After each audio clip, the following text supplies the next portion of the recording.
द्वैत वन में पांडवों का निवास, मार्कंडेय मुनि और दालभ्यबक का उपदेश।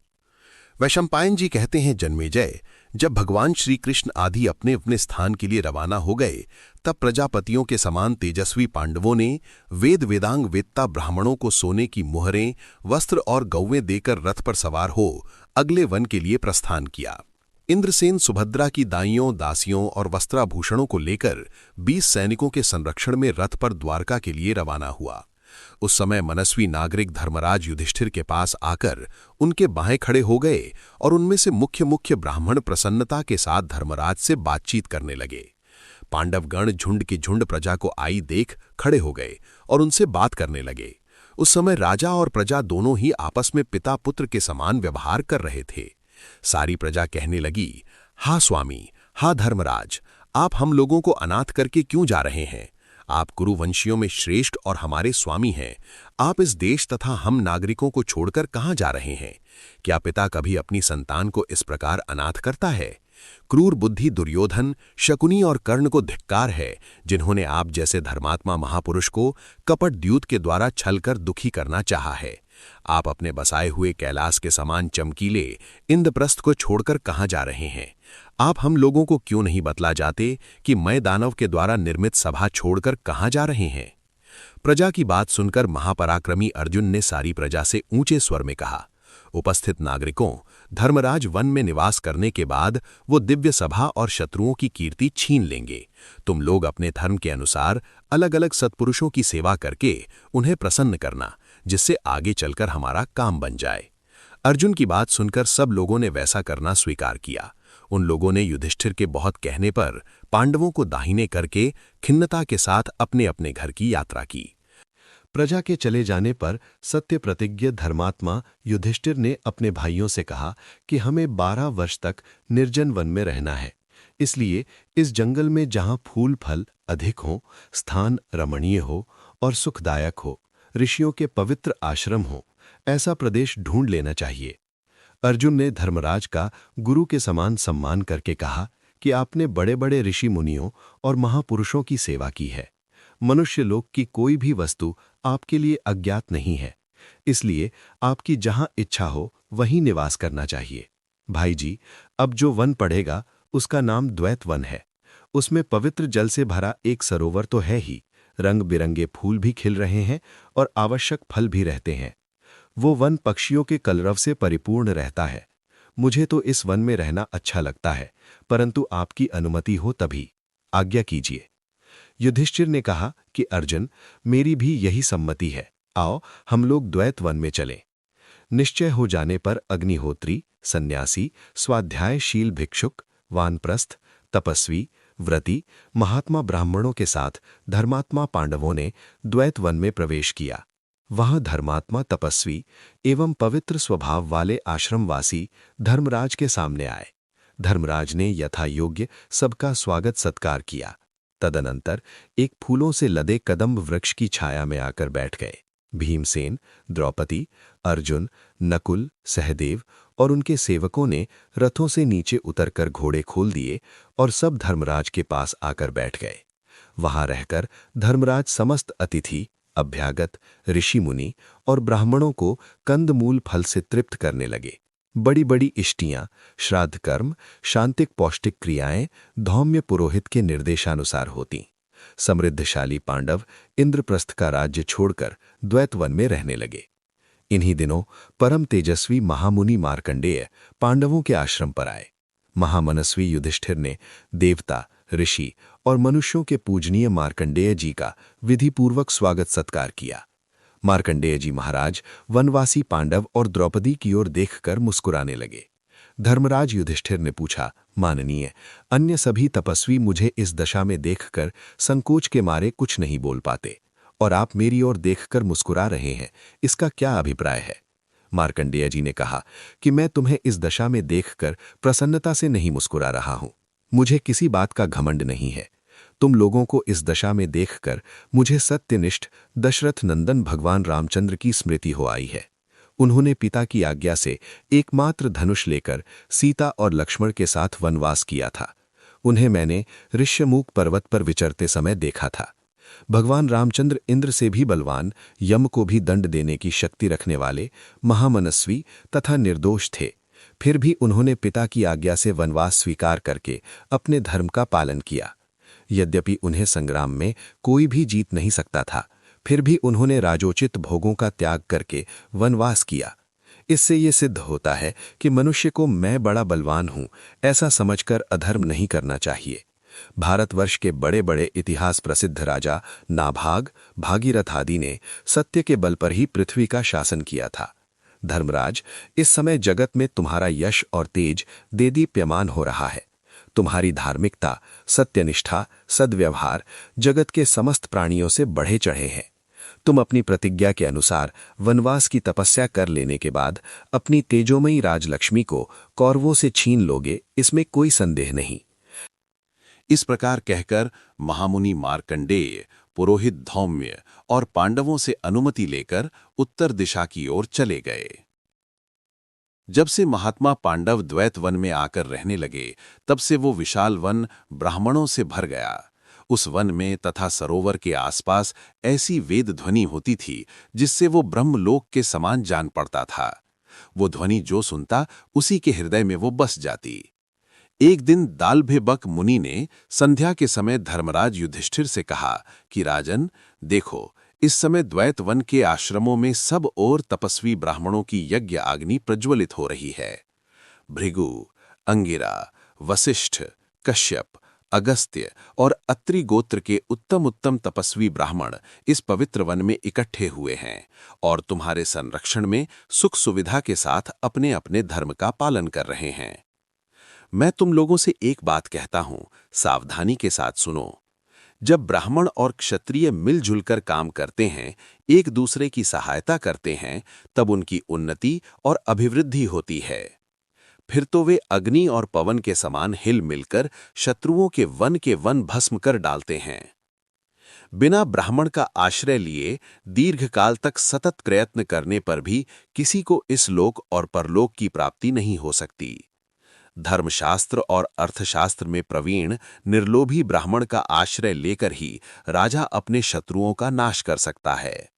राजा बलि को ब्राह्मणों की सहायता से ही उन्नति प्राप्त हुई थी। ब्राह्मण एक अनुपम दृष्टि और क्षत्रिय एक अनुपम बल है। ये दोनों जब साथ रहते हैं तब जगत में सुख समृद्धि की अभिवृद्धि होती है। इसलिए विद्वान क्षत्रिय को चाहिए कि अप्राप्त वस्तु की प्राप्ति और प्राप्त वस्तु की वृद्धि के लिए ब्राह्मणों की सेवा करके उनसे ज्ञान प्राप्त करे। युधिष्ठिर, तुम तो सदा सर्वदा ब्राह्मणों के साथ उत्तम व्यवहार करते ही हो, इसलिए लोक में तुम यशस्वी हो रहे हो। धर्मराज युधिष्ठिर ने बड़ी प्रसन्नता के साथ दालभ्यबक मुनि के उपदेश का अभिनंदन किया।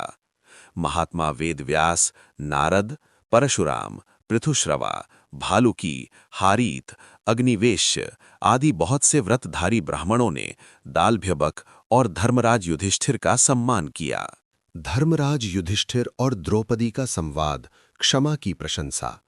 वैशंपायन जी कहते हैं, जन्मेजय, एक दिन संध्या के समय वनवासी पांडव कुछ शोकग्रस्त से होकर द्रौपदी के साथ बैठकर बातचीत कर रहे थे।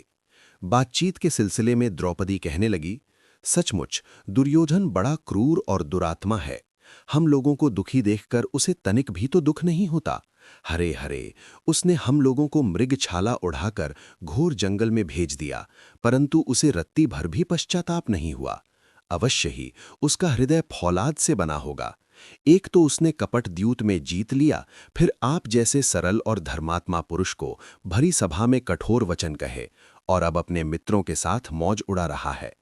जब मैं देखती हूं कि आप लोग सुनहरी पलंग छोड़कर कुशकास के बिछौनों पर सो रहे हैं, मुझे हाथी दांत का सिंहासन याद आ जाता है और मैं रो पड़ती हूं।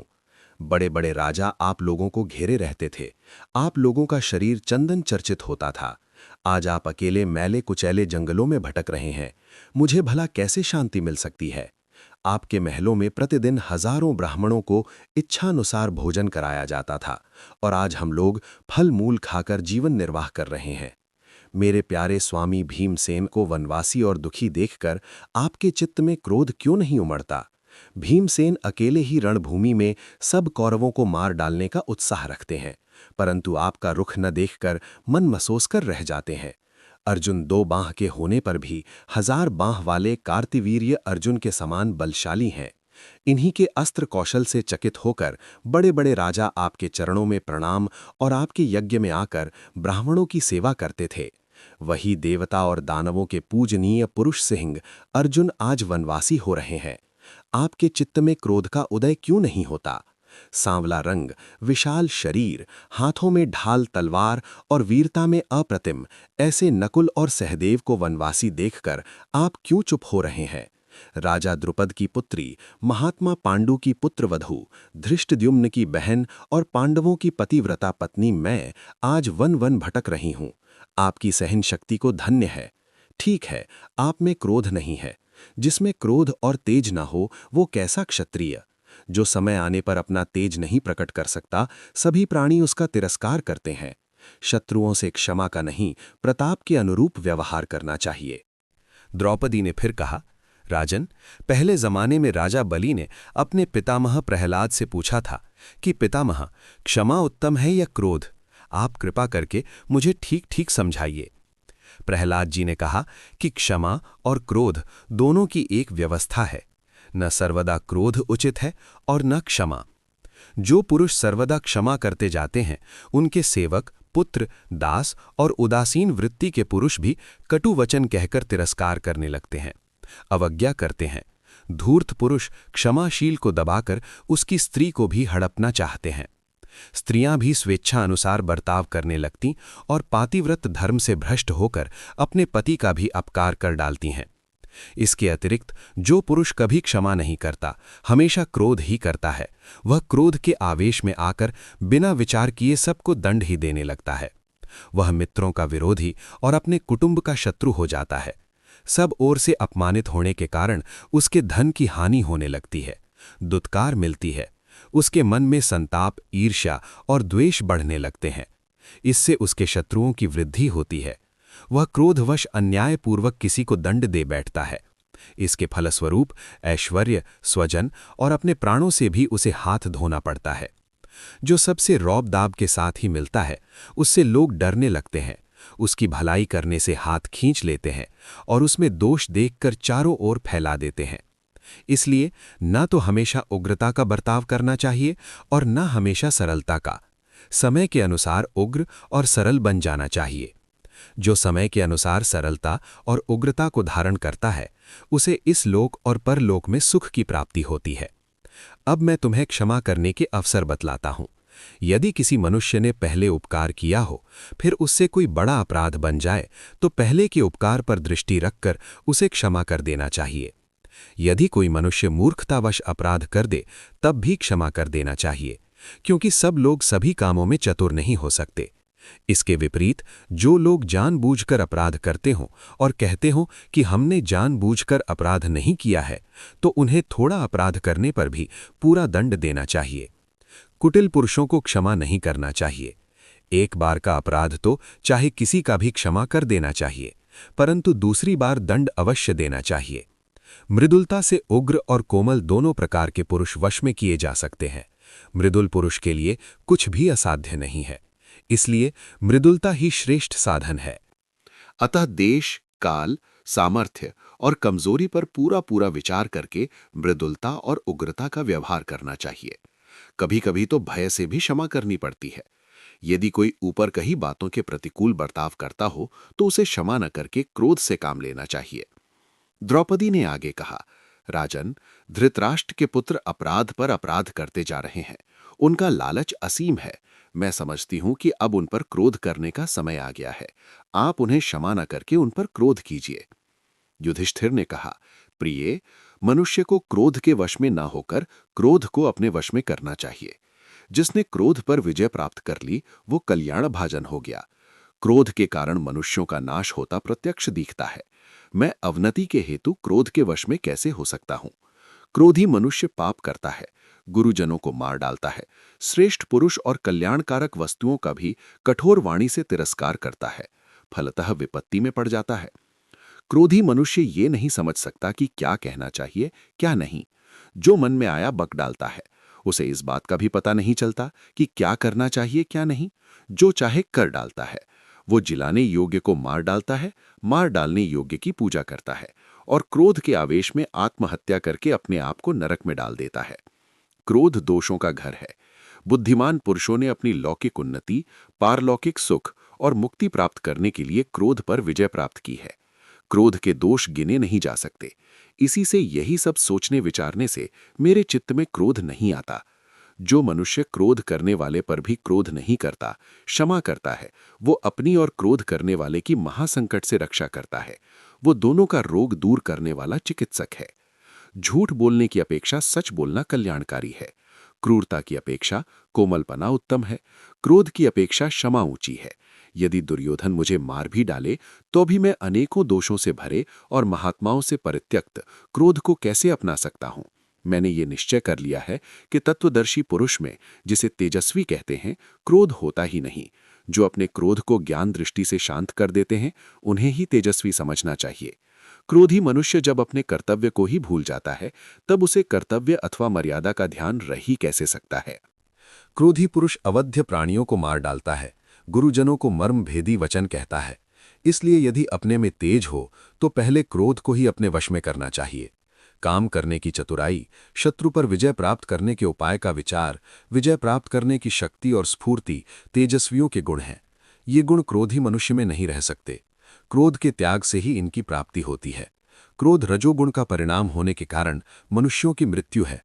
इसलिए क्रोध छोड़कर शांत हो जाना चाहिए। एक बार अपने धर्म से हट जाना भी अच्छा, परंतु क्रोध करना अच्छा नहीं। मैं मूर्खा की बात नहीं कहता। समझदार मनुष्य भला क्षमा का त्याग कैसे कर सकता है? मनुष्यों में यदि क्षमाशीलता ना हो तो सब लोग आपस में लड़ झगड़ कर मर मिटे।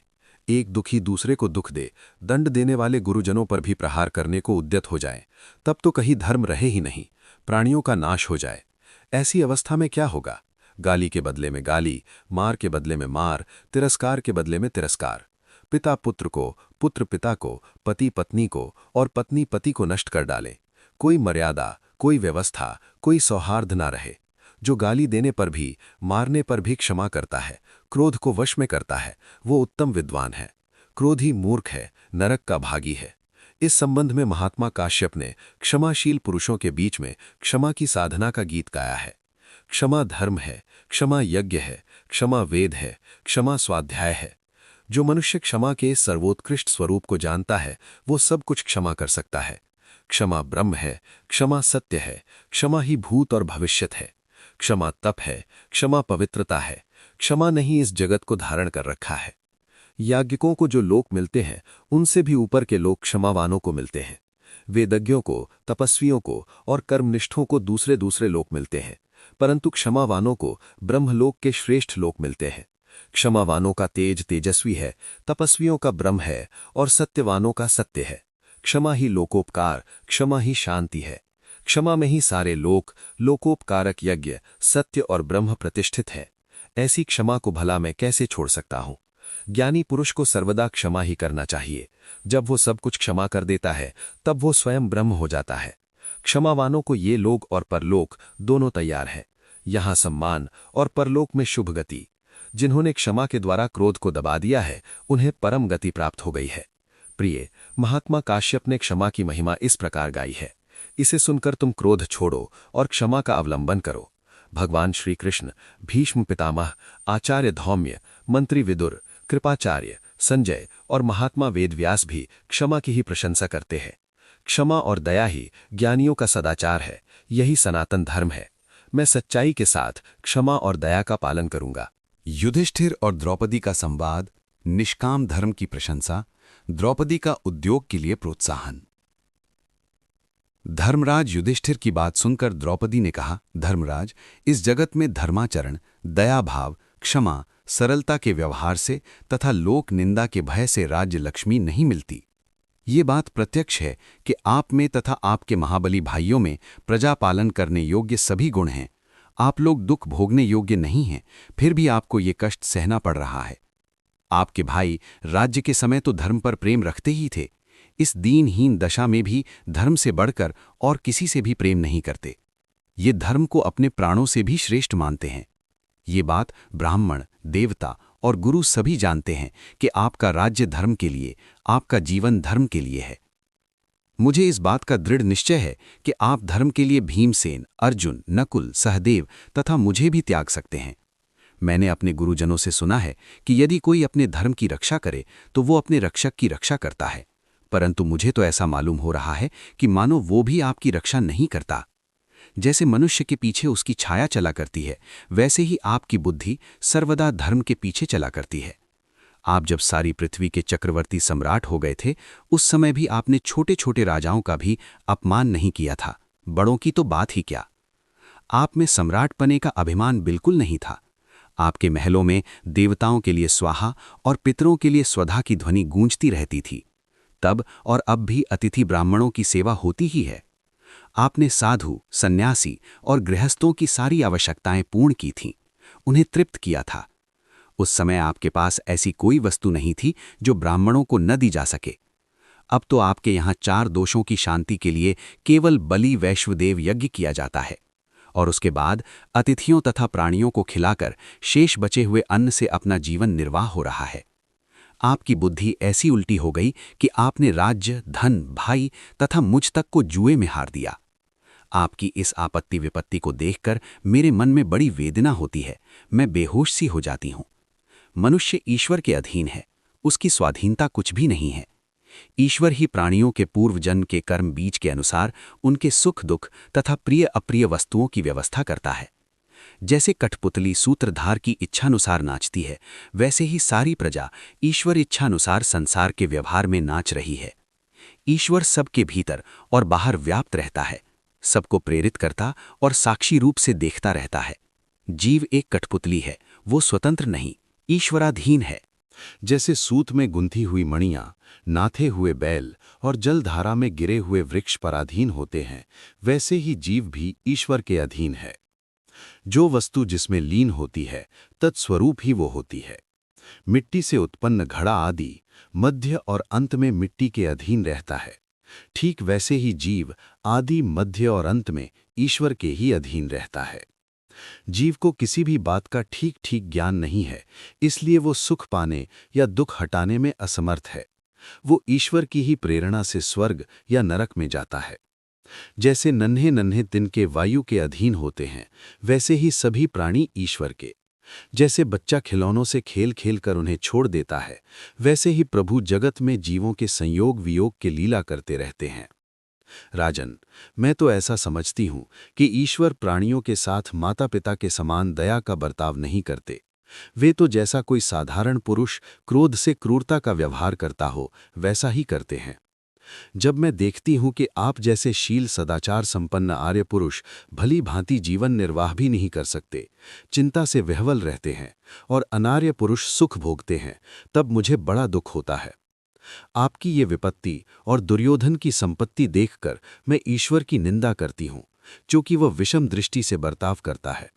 यदि कर्म का फल कर्ता को मिलता है, दूसरे को नहीं, तो ये विषम दृष्टि करने का फल अवश्य ही ईश्वर को मिलेगा। यदि कर्म का फल कर्ता को नहीं मिलता, तब तो अपनी उन्नति का कारण लौकिक बल ही है। मुझे निर्बल पुरुषों के लिए बड़ा शोक हो रहा है। धर्मराज युधिष्ठिर ने कहा, प्रिय, मैंने तुम्हारे मधुर, सुंदर और आश्चर्य भरे वचन सुन लिए। तुम इस समय नास्तिकता की बात कर रही हो। प्रिय, मैं कर्म का फल पाने के लिए कर्म नहीं करता। मैं तो दान देना धर्म है इसलिए देता हूँ, यज्ञ करना चाहिए इसलिए यज्ञ करता हूँ। फल मिले या नहीं, मनुष्य को अपना कर्तव्य करना चाहिए, इसीलिए मैं अपने कर्तव्य का पालन करता हूँ। सुंदरी, मैं धर्म फल के लिए धर्म नहीं करता। धर्म पालन का कारण ये है कि वेदों की ऐसी आज्ञा है और संत पुरुषों ने उसका पालन किया है। मैंने स्वभाव से ही अपने मन को धर्म में लगा दिया है। किसी भी धर्मज्ञ पुरुष के लिए धर्म के साथ मोल तोल करना बहुत ही निंदनीय है। जो धर्म को दोहना चाहता है, उसे धर्म का फल नहीं मिलता। जो धर्म करके नास्तिकतावश उस पर शंका करता है, वो पापी है। मैं तुम्हें ये बात बड़ी दृढ़ता के साथ कहता हूं कि धर्म पर कभी शंका न करना। धर्म पर शंका करने वाले की अधोगति होती है। जो दुर्बल हृदय पुरुष धर्म और ऋषियों के वचनों पर शंका करता है, वो मोक्ष से दूर हो जाता है। वेद पाठी, धर्मात्मा और कुलीन पुरुष को ही वृद्ध कहा जाता है। वो पापी तो चोरों के समान है जो मूर्खतावश शास्त्रों का उल्लंघन करके धर्म पर शंका करता है। प्रिय, अभी तुमने कुछ ही दिन पहले परम तपस्वी मार्कंडेय ऋषि को देखा था, जो धर्म के प्रभाव से चिरजीवी हैं। व्यास, वशिष्ठ, मैत्रेय, लोमश, शुक्र आदि सभी ऋषि धर्म पालन से ही ज्ञान संपन्न हुए हैं। ये बात तुम्हारे सामने है कि वे लोग दिव्य योग से युक्त हैं, शाप वरदान दे सकते हैं और देवताओं से भी बड़े हैं। उन लोगों ने अपनी अद्भुत शक्ति से वेद और धर्म का साक्षात्कार किया है। वे लोग धर्म की ही महिमा का वर्णन करते हैं। रानी, तुम अपने मूढ़ मन से ईश्वर और धर्म पर आक्षेप मत करो और न कोई शंका ही करो। धर्म पर शंका करने वाला स्वयं मूर्ख होता है और बड़े बड़े विचारशील एवं स्थित प्रज्ञों को पागल मानता है। वो बड़े बड़े महापुरुषों की बात और प्रामाणिकता स्वीकार न करने के कारण असहाय है। वो घमंडी अपने हाथों अपने कल्याण का तिरस्कार करता है और केवल उन लौकिक वस्तुओं को ही सत्य मानता है जिनसे इंद्रियों को ही सुख मिलता है। वो लोकोत्तर वस्तुओं के संबंध में सर्वथा अज्ञान है। जो धर्म पर शंका करता है उसके लिए इस लोक में कोई प्रायश्चित नहीं है। वो मूर्ख चाहने पर भी लौकिक और पारलौकिक उन्नति नहीं कर सकता। वो प्रमाण से मुंह मोड़कर वेद और शास्त्रों की निंदा करने लगता है, काम पूर्ति और लोभ के मार्ग में चलने लगता है। इसके फलस्वरूप उसे नरक की प्राप्ति होती है। जो दृढ़ निश्चय से निश्शंक होकर धर्म का ही पालन करता है उसे अनंत सुख की प्राप्ति होती है। जो ऋषियों की बात नहीं मानता, धर्म का पालन नहीं करता, शास्त्रों का उल्लंघन करता है, वो एक जन्म तो क्या अनेक जन्मों में भी शांति नहीं प्राप्त कर सकता। सर्वज्ञ और सर्वदर्शी ऋषियों ने सनातन धर्म का वर्णन और सत्पुरुषों ने उसका आचरण किया है। उसमें भला शंका करने का अवसर ही कहाँ है। जैसे समुद्र पार जाने के इच्छुक व्यापारी के लिए जहाज का ही आश्रय है, वैसे ही पारलौकिक सुख प्राप्ति के इच्छुकों के लिए एकमात्र धर्म ही जहाज है। सुंदरी, यदि धर्मात्माओं के द्वारा किया हुआ धर्म पालन निष्फल हो जाए तो ये सारा जगत अज्ञान के घोर अंधकार में डूब जाए। यदि तपस्या, ब्रह्मचर्य, यज्ञ, स्वाध्याय, दान और सरलता निष्फल हो जाएं तो किसी को मोक्ष न मिले, कोई विद्या न पढ़े, किसी को धन न मिले, सब लोग पशु सरीखे हो जाएं। यदि ऐसा होता तो सत्पुरुष धर्म का आचरण ही क्यों करते? संपूर्ण धर्मशास्त्र एक धोखेबाजी होती।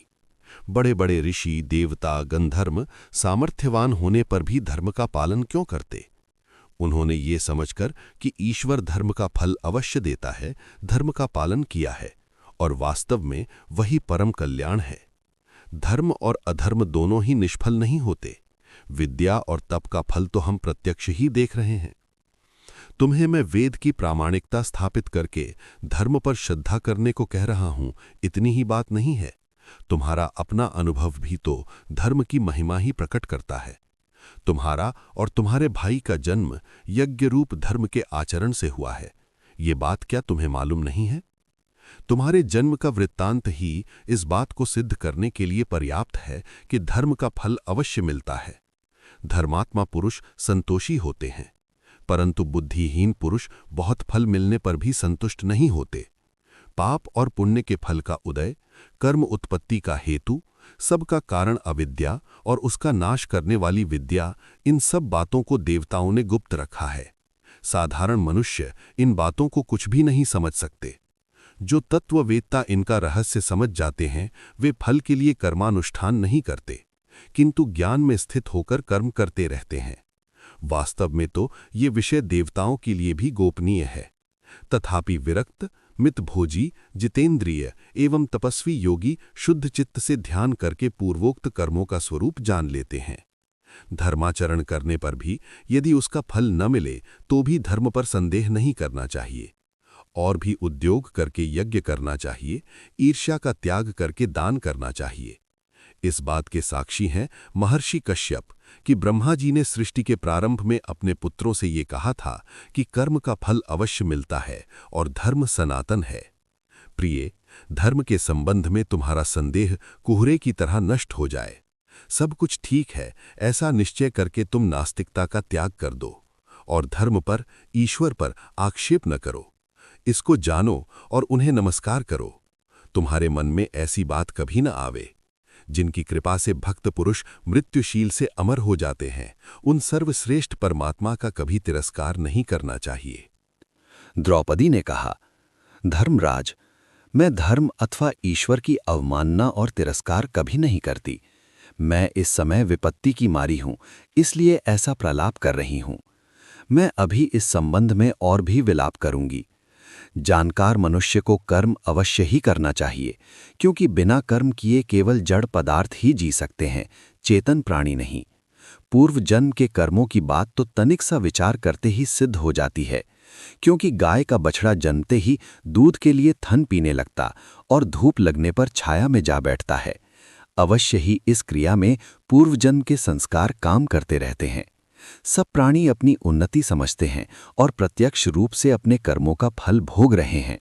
इसलिए आप कर्म कीजिए, उससे उकताइए मत।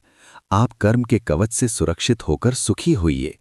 सहस्रों मनुष्यों में से भी कोई एक कर्म करने की विधि ठीक ठीक जानता है या नहीं, इसमें संदेह है। यदि हिमालय जैसा पहाड़ भी प्रतिदिन खाया जाए और उसमें वृद्धि ना हो तो थोड़े दिनों में क्षीण हो जाता है। इसलिए धन की रक्षा और वृद्धि करने के लिए कर्म करने की बड़ी आवश्यकता है। प्रजा यदि कर्म न करे तो उजड़ जाए, यदि उसका कर्म निष्फल हो जाए तो उसकी उन्नति रुक जाए। यदि कर्म को निष्फल माना जाए तो भी कर्म तो करना ही पड़ेगा, क्योंकि कर्म किए बिना किसी प्रकार जीविका नहीं चल सकती। जो भाग्य के ऊपर भरोसा करके हाथ पर हाथ धरे बैठे रहते हैं, हठवादी हैं, स्वयं ही वस्तुओं की प्राप्ति मानते हैं, वे पूर्व जन्म के कर्मों को स्वीकार नहीं करते। उन्हें मूर्ख समझना चाहिए। जो कर्म न करके आलस्य में जीवन व्यतीत करता है, वो पानी में पड़े कच्चे घड़े की भांति गल जाता है। जो काम करने की शक्ति रहते हुए भी उससे हठवश अलग रहते हैं, वे चिरकाल तक जीवन धारण भी नहीं कर सकते। जो मनुष्य इस संदेह में रहते हैं कि मुझे अमुक कर्म का फल मिलेगा या नहीं, उन्हें कर्म का कुछ भी फल नहीं मिलता। जो निस्संदेह होते हैं, वे अपना काम बना लेते हैं। धीर पुरुष सर्वदा कर्म करने में लगे रहते हैं और फल के संबंध में कभी संदेह नहीं करते। परंतु वैसे मनुष्य होते हैं बहुत थोड़े। किसान हल से धरती जोतकर अन्न बो देता है और संतोष के साथ प्रतीक्षा करता है। इसके बाद बोए हुए अन्न को जल से सींचकर अंकुरित करने का काम मेघ करता है। यदि मेघ किसान पर अनुग्रह न करे, जल न बरसे, तो इसमें किसान का कोई अपराध नहीं है। उस समय किसान यही सोचता है कि सब लोगों ने जो काम किया वही मैंने भी किया। अब मेघ बरसे या ना बरसे, फल मिले या न मिले, किसान निर्दोष है। वैसे ही धीर पुरुष को अपनी बुद्धि के अनुसार देश, काल, शक्ति और उपायों का ठीक ठीक विचार करके अपना काम करना चाहिए। ये बातें मैंने अपने पिताजी के घर पर बृहस्पति नीति के मर्मज्ञ विद्वानों से सुनी हैं। आप विचार करके अपने कर्तव्य का निश्चय कीजिए।